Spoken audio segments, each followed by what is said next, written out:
Hello प्यारे बच्चों, कैसे हो आप सभी। राधे राधे, जय श्री राम। मैं मोहित शर्मा आज आपके सामने फिर से उपस्थित हूं। आज मैं लेके आया हूं आप लोगों के लिए एक नया टॉपिक। इस टॉपिक का नाम है सोडियम हाइड्रोक्साइड। क्या नाम है इसका? Sodium hydroxide.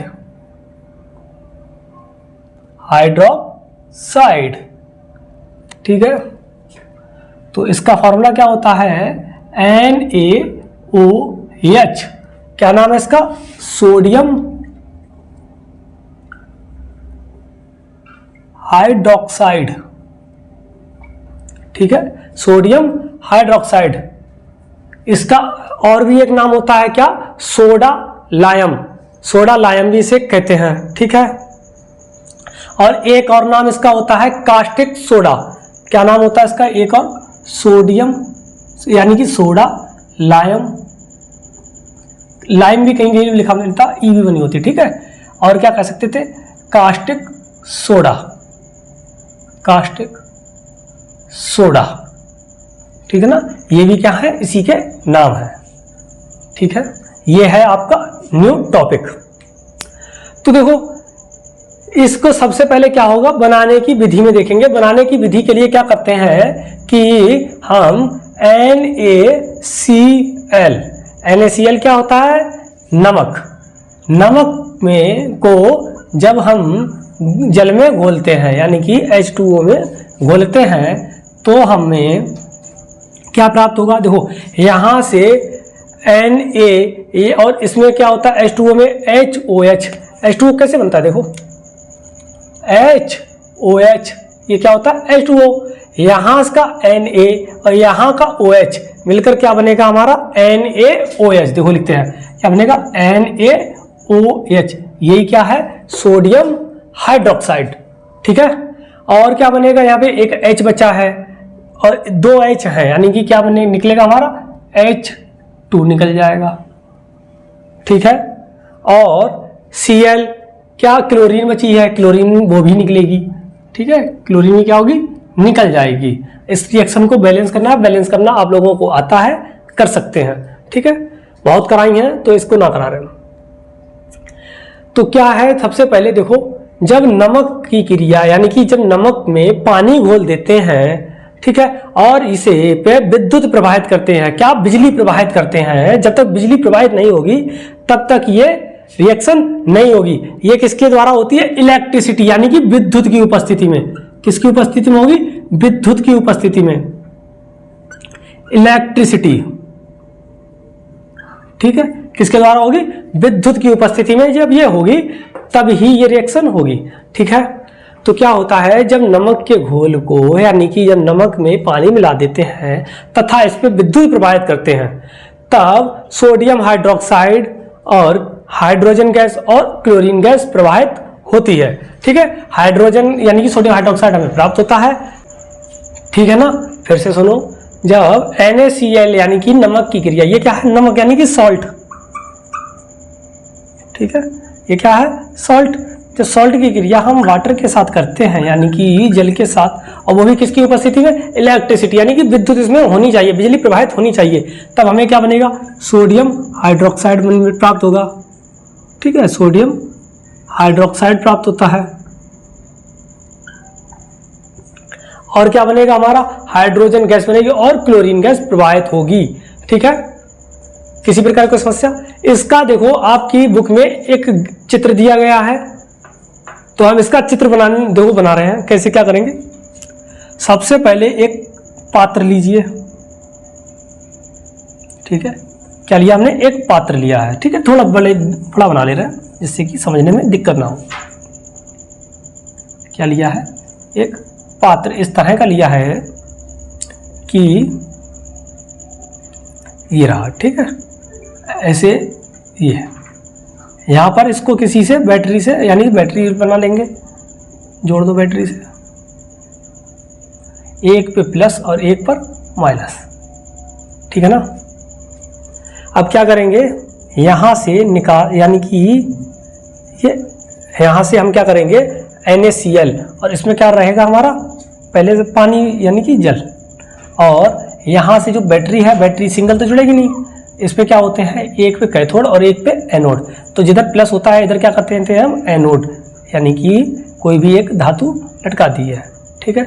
इधर क्या करते हैं माइनस, तो इधर क्या करेंगे हम, कैथोड, ठीक है। इसे क्या कहते हैं, कैथोड, अभी हम बता रहे हैं, ठीक है।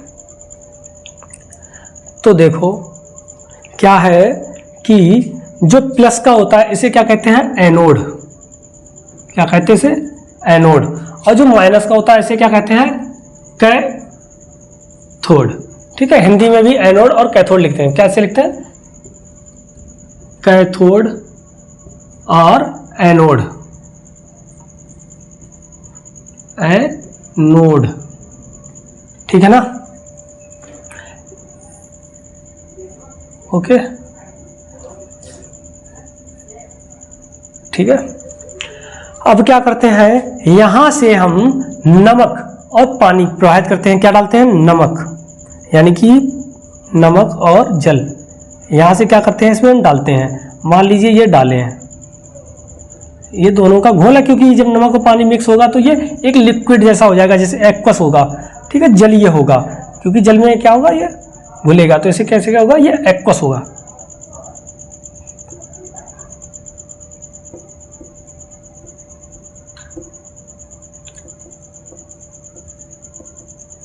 ठीक है, तो यहां से क्या किया हमने, नमक और जल को, दोनों चीजों को मिक्स किया है। अब नमक का क्या फॉर्मूला होता है, NaCl, नमक का क्या होता है, NaCl। ये टूटेगा क्योंकि जल में टूटेगा ये, तो क्या होगा, एक Na पॉजिटिव और Cl निगेटिव में ये टूट जाएगा, अलग अलग हो जाएगा, इसका डिकम्पोजिशन हो जाएगा, ठीक है, सोडियम आयन में और क्लोराइड आयन में ये टूट जाएगा। इसी तरह से जल H2O, ये भी क्या होगा, टूटेगा, HOH, ये क्या होता है, जल, किस में टूटेगा, एक H आयन में टूटेगा और दूसरा किस में टूटेगा, OH आयन में, ठीक है ना। देखो ये इस पे Na पॉजिटिव चार्ज होता है, यानी कि ये पॉजिटिव के साथ टूटेगा, माइनस Cl यानी कि क्लोराइड आयन किसके माइनस चार्ज होता है, तो माइनस के साथ टूटेगा। H आयन प्लस के साथ टूटेगा, OH आयन माइनस के साथ टूटेगा, ठीक है ना। ये हो गया है, इसमें किसी प्रकार की कोई समस्या। अब देखो अब क्या करेंगे हम इसमें, कि जब हमने नमक को घोला है तो इसके कुछ H आयन निकलेंगे, यानी कि जब नमक को घोला है तो सोडियम आयन निकलेंगे। अब ये कैसा है, प्लस का है, और सोडियम कैसा होता है, प्लस का होता है, तो इसका मतलब है ये इधर आएगा, ये इसका गमन किधर होगा, माइनस की तरफ, यानी कि कैथोड की तरफ होगा ये, क्योंकि हमेशा अपोजिट ही एक दूसरे को अट्रैक्ट करते हैं। एक दूसरे को अट्रैक्ट कौन करेगा, अपोजिट। यहाँ पे माइनस है तो इसको अट्रैक्ट कौन करेगा, प्लस वाला, ठीक है। और ये क्लोराइड है, कैसा है, माइनस का, तो इसे कौन अट्रैक्ट करेगा, प्लस वाला, ठीक है, यानी कि क्लोराइड को कौन करेगा, हमारा एनोड, ठीक है, और इसे कौन करेगा, कैथोड, ठीक है।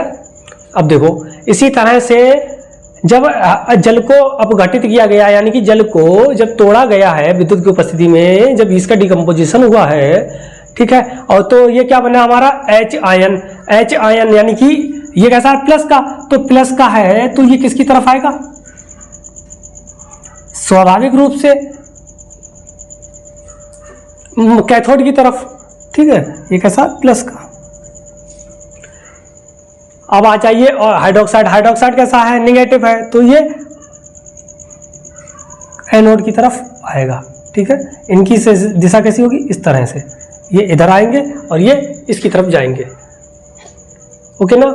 अब क्या करेंगे कि यहां का प्लस, अभी हमारे पास क्या था, देखो फिर से बता रहे हैं कि यहां का प्लस यानी कि Na प्लस और इसका OH, ये क्या करेंगे, मिलकर उत्पाद बना लेंगे, प्रोडक्ट बना लेंगे। तो ये Na, ये वाला Na, ये ठीक है, ये जो Na है ये, और इसका OH ये आपस में रिएक्शन करेंगे तो क्या बनेगा हमारा NaOH। इसी का नाम क्या होता है, सोडियम हाइड्रोक्साइड या कास्टिक सोडा या सोडा लाइम भी कहते हैं, ठीक है। और क्या बना हमारा, यहाँ पे एक हाइड्रोजन बना बचा है और एक क्लोरीन बचा है, तो क्या करते हैं इसको जब हम बैलेंस करेंगे यानी कि तो ये दो बचेंगे तो क्या कर देते हैं इसको हाइड्रोजन गैस मुक्त हो जाती है और इसको क्लोरीन गैस यानी कि क्लोरीन गैस हो जाती है। ठीक है, मुक्त यानी कि फिर से सुन लो, जब नमक के घोल को हम इस पर बिजली प्रवाहित करते हैं, विद्युत प्रवाहित करते हैं, तो ये आयनों में टूट जाता है। आयनों में टूटता है तो नमक का जो सोडियम आयन होता है ये जल के OH आयन से मिलकर सोडियम हाइड्रोक्साइड बना लेता है। जल का H आयन हाइड्रोजन गैस में कन्वर्ट हो जाता है और सोडियम हाइड्रोक्साइड सोडियम क्लोराइड यानी कि नमक का जो क्लोराइड है यानी कि क्लोराइड है वो क्लोरीन गैस में कन्वर्ट हो जाता है। ठीक है, इसमें किसी प्रकार की कोई समस्या? फिर से देख लो, एक बार हम बता रहे हैं, जब सोडियम क्लोराइड की क्रिया जल के साथ करते हैं विद्युत की उपस्थिति में, तब सोडियम हाइड्रोक्साइड और हाइड्रोजन गैस और क्लोरीन गैस प्रवाहित होती है। तो इसमें क्या करते हैं, नमक के घोल यानी कि नमक है, नमक और जल यानी कि नमक का घोल इसमें हमने डाल दिया, पहुंचा दिया, यहाँ से पहुंचाया है। ठीक है, यहाँ से जब पहुंचाया है तो ये इसमें जाएगा तो ये आयनों में टूटेगा। यहाँ से क्या टूटा है, क्लोराइड आयन टूटा है, हाइड्रोक्साइड आयन टूटा है, सोडियम आयन टूटा है और H आयन टूटा है। तो ये क्या होंगे कि इसका नमक का H आयन यानी कि नमक का जो नमक है NaCl का, सोडियम क्लोराइड का, इसका सोडियम टूटेगा। ठीक है, और क्लोराइड आयन टूटेगा, जल का H आयन टूटेगा और OH आयन टूटेगा यानी कि हाइड्रोजन आयन और हाइड्रोक्साइड आयन टूटेंगे। अब जो नमक होता है इसका सोडियम आयन जल के हाइड्रोक्साइड आयन से क्रिया करके सोडियम हाइड्रोक्साइड बनाएगा NaOH, और जो जल का H आयन है, ये जल का H आयन ये हाइड्रोजन गैस बनाएगा और क्लोराइड का Cl नेगेटिव ये क्लोरीन गैस बनाएगा। तो जो ये गैसें बनेगी तो हमें यहाँ पर देखो क्या होगा, ये जो हमने जगह छोड़ी है यहाँ पर तो आपका सोडियम हाइड्रोक्साइड निकलेगा। क्या निकलेगा यहाँ से, सोडियम हाइड्रोक्साइड। ठीक है, देखो लिखते हैं क्या निकलेगा यहाँ से, सोडियम हाइड्रोक्साइड NaOH, ये यहाँ से निकलेगा। ठीक है, ओके ना। अब ये जो है ये अब गैस बन रही है, इसके साथ क्या बन रही है, गैसें। एक हमारी कौन सी बनी है, हाइड्रोजन गैस, दूसरी कौन सी बनी है, क्लोरीन गैस। तो ये भी निकलने के लिए जगह चाहिए, तो ये क्या निकलेंगी, ये ऊपर गैसें हैं उड़ जाएंगी, तो यहाँ से क्या निकलेंगी, गैसें। कौन कौन सी निकलेगी, एक क्लोरीन गैस निकलेगी और दूसरी कौन सी है हमारी, हाइड्रोजन गैस निकलेगी। ठीक है ना, यहाँ से क्लोरीन गैस और इधर से हाइड्रोजन गैस निकलेंगी। ये था आपका इसका ग्राफ, कर लीजिए। ठीक है, ये आपका चित्र बना दिया है, इसके हिसाब से आपका सोडा लाइम यानी कि सोडियम हाइड्रोक्साइड समाप्त हो गया है। अब इसमें क्या रहेगा, इसके उपयोग। तो इसके उपयोग में क्या करते हैं, पहले हम इसको रफ कर रहे हैं फिर हम आपको इसके उपयोग बताते हैं। ठीक है, देखो उपयोग यानी कि यूजेस इसके क्या क्या रहेंगे। देखो सबसे पहला है, आप लोगों ने कास्टिक सोडा, इसका नाम कास्टिक नाम सुना होगा कि लोग जैसे कि जो सर्फ होता है यानी कि निरमा होता है, जैसे कि साबुन है, कुछ के लोग कहते हैं कि इसमें कास्टिक ज़्यादा है इसमें कम है, कहते हैं ना। यानी कि सीधी सी बात है, साबुन, इससे रिलेटेड क्या हुआ, साबुन। यानी कि कास्टिक नाम सुन के ही आपके दिमाग में आया साबुन यानी कि सोप। क्या नाम आया यार, सोप। तो इसका मतलब है कि साबुन बनाने में भी इसका उपयोग किया जाता है, साबुन बनाने में। ठीक है, क्या करते हैं, साबुन बनाने में भी इसका प्रयोग हम करते हैं। दूसरा क्या है, अब कोई भी कंपाउंड है यानी कि इससे क्या कर रहे हैं, हम साबुन बना रहे हैं, जरूरी नहीं इससे साबुन ही बनाए, इससे हम कई रिएक्शन कराते हैं। कई रिएक्शन यानी कि कई प्रकार की रिएक्शन हो जाती है, जैसे कि हमारा एडोल्ट संघनन है, ठीक है, कैनिजारो रिएक्शंस है, ये 11th-12th में मिलेंगी आपको। ये रिएक्शंस इनके द्वारा होती हैं, यानी कि ये सहायता करता है दूसरे में। तो क्या करता है, इसका हम क्या लिख सकते हैं, तत्वों के निर्माण में, यानी कि इससे हम और भी पदार्थ बनाए जा सकते हैं। यानी कि पदार्थों के, तत्वों ना लिख के हम क्या लिख रहे हैं, पदार्थों के निर्माण में। ठीक है, पदार्थों के निर्माण में तीसरा देखो, तीसरा क्या रहेगा कि इससे हम इस देखो ये जो है सोडियम हाइड्रोक्साइड ये कैसा है, द्रवित अवस्था में है, ठीक है, द्रवित अवस्था में। तो द्रवित अवस्था में जब ये होता है तो इसको क्या करते हैं हम दूसरे अभिकारक के रूप में, यानी कि इसके द्वारा हम अन्य रिएक्शन को भी करा सकते हैं। तो इसके किसके लिखते हैं, यानी कि इसमें हम कुछ चीजें घोल भी सकते हैं, तो लिख लो विलायक के रूप में, यानी कि जब इसको हम इसमें कुछ चीजें घोल दें तो घोल भी सकते हैं। तो क्या हो गया, विलायक के रूप में, एज अ सॉल्वेंट, विलायक के रूप में, ठीक है, विलायक के रूप में इसका प्रयोग हम करते हैं। और क्या है कि इससे हम ग्लिसरॉल बना सकते हैं, ग्लिसरॉल जिसको हम फेस पे लगाते हैं उसको भी हम बना सकते हैं, और भी इनसे कई चीजें हम कर सकते हैं। और इसका कई जगह पे यूज है, इसका प्रयोग यानी कि ब्लीच करने में भी किया जाता है, ब्लीच करने में यानी कि रंगों को साफ करने में भी इसका उपयोग किया जाता है। तो ये थे इनके उपयोग, और भी कई जगह पे इनका यूज किया जाता है। इतने आप 3-4 लिख लीजिए कि ब्लीच करने में, चौथा लिख लो ब्लीच करने में, रंगों को साफ करने में, ठीक है, ब्लीच करने में, रंगों को साफ करने में, ठीक है, फॉर ब्लीचिंग, ठीक है, यानी कि ब्लीचिंग करने के लिए किया जाता है। यानी कि फॉर्मिंग द न्यू सबस्टांसेस, ठीक है, यानी कि नए सबस्टांस बनाने के लिए, मेकिंग द न्यू सबस्टांसेस, नए पदार्थ बनाने के लिए, ठीक है, यूज इन सोप इंडस्ट्रीज, यानी कि साबुन उद्योग में इसका प्रयोग किया जाता है। ये क्या है, इनके उपयोग हैं। तो हम इस तरह से इनके उपयोग आगे और भी लिख सकते हैं अपने पास से, ठीक है ना। 4-5 आप लिख लो। ये टॉपिक आपका इसके साथ ये भी टॉपिक समाप्त होता है। अब हम बढ़ते हैं नेक्स्ट टॉपिक की तरफ, वो देखेंगे, उससे मिलेंगे हम आप लोगों को नेक्स्ट वीडियो में। तब तक के लिए राधे राधे, जय श्री राम।